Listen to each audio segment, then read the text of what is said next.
Hello plant friends, my name is Victoria and you're watching Plantastics. Today we're going to be going through all the different begonias in my collection. I'll be showing you all of the ones that I have. Here I have the most lovely bouquet of begonia, cane begonia, specifically clippings. Begonias are really great. They come in literally every color of flower, every color of leaf that you can think of. There are Rex begonias, cane begonias, tuber begonias. I mean, I can't think of more than 3 right now, but there are way more than that. And their leaves can vary.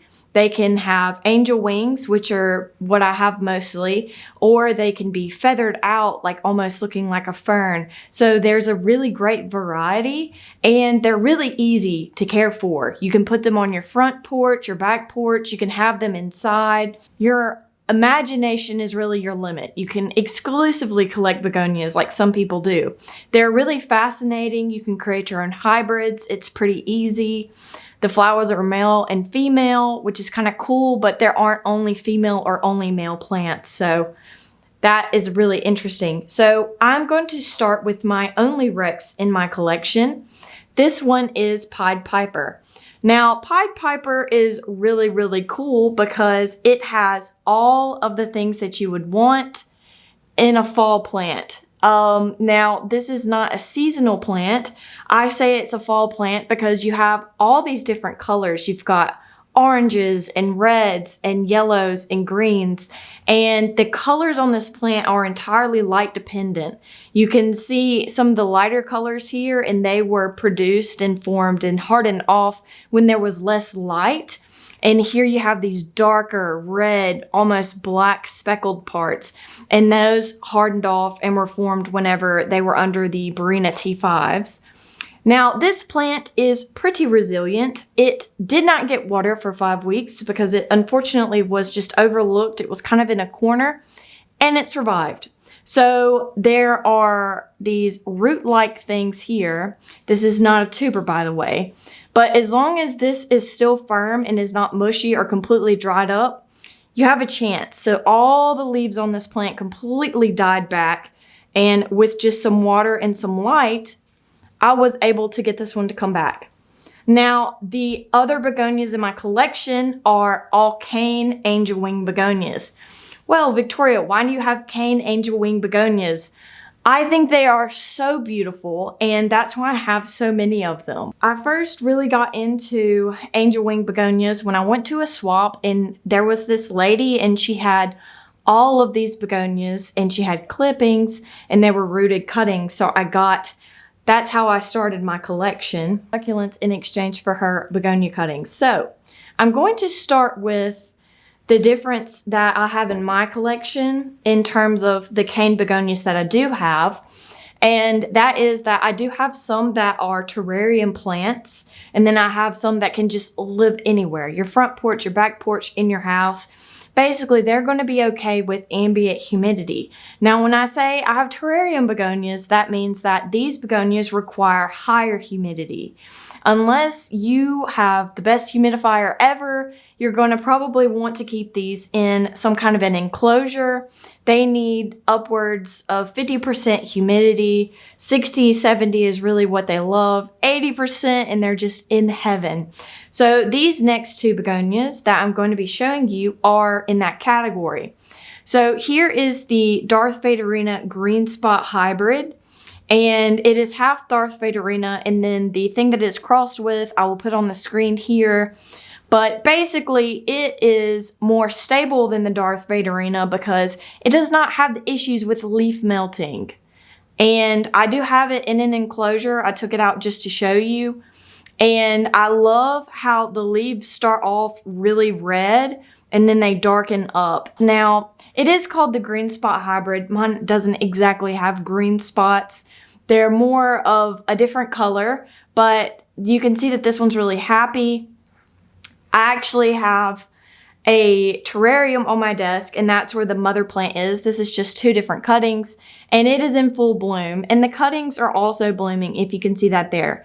So this is a Darth Vaderina green spot hybrid, and it's just so remarkable and would be really great on your desk. You just need to clip it and share it with as many people as possible because I don't see a lot of people with this begonia, and clipping it allows it to be more full and stay in whatever kind of enclosure you're going to have it in. The next one is the Begonia amorphous, I believe is what it is. I'll put the text on the screen here. And this one is really bizarre. This is what Dr. Seuss would imagine as being a begonia. It's bizarre because it is literally lime green and hot pink. And as you can see here, this is blooming as well. Now, this is not a large begonia, unlike the ones that I'm fixing to show you. This one kind of stays a little compact, so if you don't want to do a lot of maintenance in terms of trimming, this one can potentially get pretty large. I had a 2-leaf cutting and it's actually getting pretty large, so I had to cut it back. Now, this one, it really depends. I've had this one for longer than the Darth hybrid, and it took it a little bit longer. And that's the largest leaf that it has there. So as you can see, it's really unique. And when they are producing new leaves on these angel wing cane begonias, they have this tiny little, almost looks like a horn. And what's going to happen is that is the sheath that's protecting the leaf, and then it comes out. I love begonias that come to a point on both tips of the wing, I guess you could say. I only have 2 of those in my collection, and I really do love them because they just aren't usually like that. There's normally a rounded tip, and then there are some that I have that have like serrated edges. So I love these begonias because they have a lot of silver. Now, this one's very unusual. It is the tomentosa begonia, and this one has a little bit higher light needs. Now, you can put these begonias that I'm about to show you after this one on a shaded porch. This one needs a little bit more light. That's what I've learned in getting it to grow. And the leaves are incredibly fuzzy. So it almost feels like a baby rabbit or a puppy or a kitten. Like it's just that super soft fuzz there. And I'm guessing that's from the trichomes, and it's not on just the front of the leaves, but the backs as well. And you can see there's like pink. And this one is a rooted cutting. I'll take it out so you can see the roots. So you can see there. If I put my hand behind it, maybe you can see their roots are forming. And honestly, growing cane begonias is probably one of the easiest things. Rex begonias are a little bit more time consuming. So you can take a leaf and cut it and put it in perlite and moss or whatever your medium of choice is, and you can get a plant, but it just takes so much longer than a cane begonia. So that's why I like them. Another reason is that they're just so easy to propagate. So here I have some really large begonias on my back porch, and then Sophie lives in my house, but they've gotten pretty large, so I'm not going to bother bringing them all in. So what I'm going to do is just show you cuttings, and the leaves are very mature, so they're pretty large. So what I'm showing you is about as large, or is the largest that I've gotten them to get so far. So I'm going to start with the one I've already mentioned, which is Sophie. I just cut these today, so you're not going to really see a lot of roots there. But as you can see here, this line here, this is a node. This is where you're going to want to cut beneath. And also, if you want to have a propagation grow just a little bit quicker, you're going to want to cut shorter. So if I wanted this to grow really fast, I would cut there or here. You know what I mean? Like, you don't want to have a really long stem, because in my experience, those take longer to propagate. I've cut multiple stems from the same plant, and the ones that just seem to have shorter stems. Now, if they're super long stems, it seems like there's a difference, and the shorter stems have an advantage of some kind. Maybe someone can tell me why in the comments, but if it's medium or short, it doesn't seem to really make a difference. So this is Sophie, and it has these dark leaves, and in the light they glimmer, and they are silver. And the backs are kind of red. As you can see here, that the edges are serrated, and the backs are this really beautiful burgundy. So this is Sophie. Next is my all-time favorite, and it is Looking Glass. Now, this one is very, very striking because it has the most silver out of any plant that I have in terms of begonias. This is the most silver one, and it has this dark green, and then the rest of the plant is entirely silver. So you've got a rounded edge up here, and I'm just going to compare it to this one. So this one's rounded and this one's kind of like serrated, a little bit more jagged, and then it comes to a point. Now this one does have blooms. Most of the begonias that I have that aren't really like sold for their blooms tend to have pink blooms. This plant's unusual in that it has green blooms, and then the green spot, you can see it has pink as well. This one also has pink, and then the Cecile Sophie does as well. And then it has these really cute lime green stems. This was a sheath that was protecting the branch and the leaves that were forming, and they don't always fall off. Now they do sometimes. Here's one that's drawing up here. As you can see, it's not a big deal. It's not a cause for concern. A lot of people think that, and you can see one on the plant here. So what the plant's going to do is it's going to push out that leaf, and that sheath has pretty much served its purpose. If a hungry caterpillar were to come along, it would bite that sheath instead of biting directly into the leaf. So once it's served that purpose of being a barrier, it kind of just dries off. Okay, so I think I've said enough good things about Looking Glass, so we're going to move on. The next begonia is Maurice Amey. I just featured this one in my Barbie plants, and it has a lot of silver on the leaves. Here you can see that it has silver, like someone took a paintbrush and just kind of dabbed it on there. Now, the most recent leaf is pink. So these start off pink if they get enough light, and they will fade to silver. So that is a really cool thing. This basically is a chameleon and gets to change colors. And if you look on the backs of the leaf, they're kind of burgundy. I don't know if I showed Looking Glass. It is too. They all kind of have a similar color, and then the veining is green on most of them. This one doesn't have a lot of really striking veining. And yeah, so this is a really pretty one. It doesn't have incredibly large leaves even whenever it gets a lot of light. Now, Looking Glass will, and some of the others that I'm fixing to show you will. So this one's really cool. So this is Maurice Amey. This is the begonia that had everyone by storm. This is the Begonia Maculata, also called the polka dot begonia. But if you've looked and seen so far, I've got, and I will have more polka dot begonias. So this one is really nice. It's long leaves, and the polka dots are silver. They're not as reflective as some of the other silver in some of the other begonia leaves are. The backs are burgundy as well, and the stems are green. This one has pink blooms.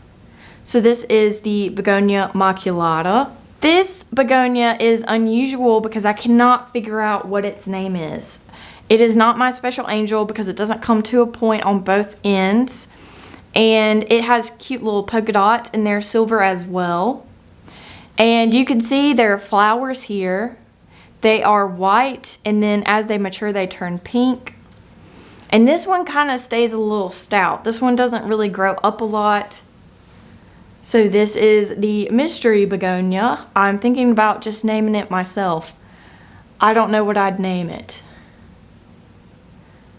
I really don't know what I'd name it. But yeah, it is nameless. Mystery begonia. Next, we have a begonia that is, I'm guessing it's patented because everywhere I could find it says Pink Dragonwing Proven Winner. So this is a housewarming present that my mother got me, and it has bloomed continuously. It is always blooming. It has these beautiful little blooms that are always tangling and dingling down.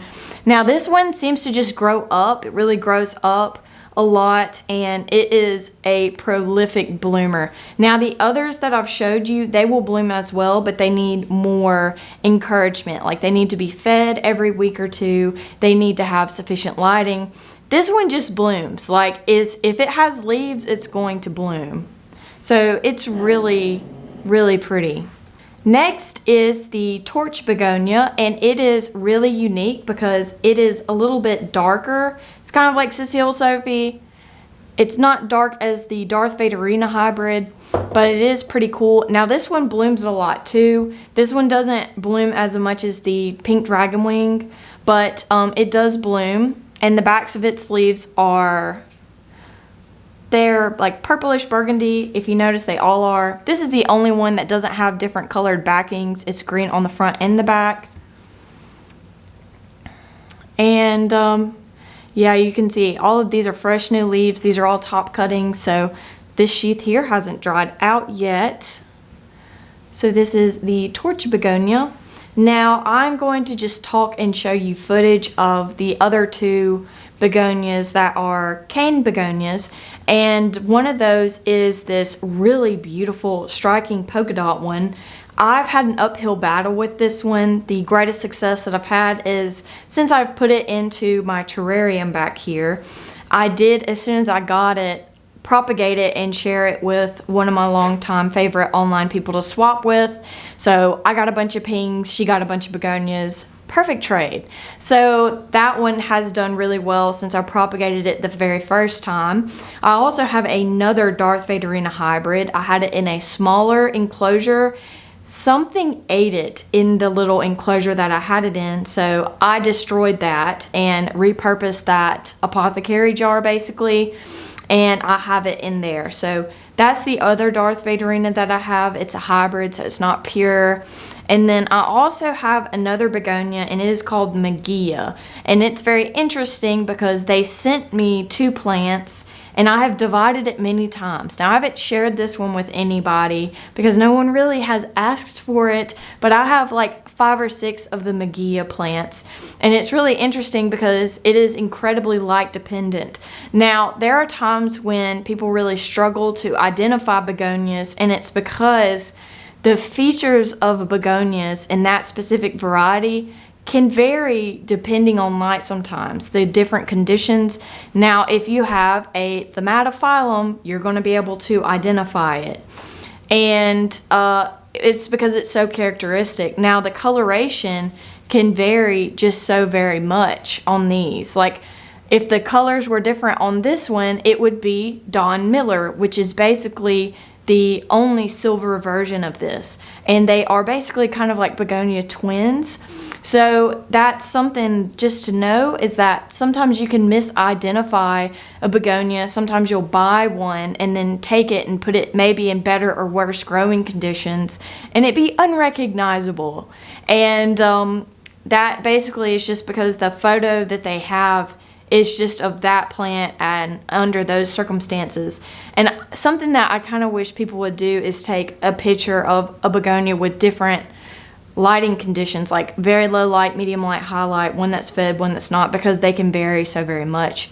And yeah, so I have Magiya and then 2 other hybrids in there, and they're just so very striking. So I hope that this video encourages you to look into potentially getting a cutting or a begonia of some kind. Now, these are not incredibly like expensive plants. They are pretty affordable. You can find them pretty much anywhere. You can even find them in like half-gallon, 2-gallon pots at Home Depot and Lowe's for people that basically just plant them directly in the ground. And that's a really great way to get a really large plant that you don't have to spend so long basically growing and tending to.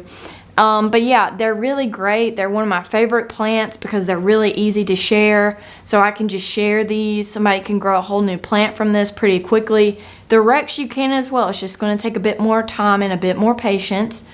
You can prop them in water or soil, just whatever. If you are not going to take it out of the water or remember, you can just put it in soil.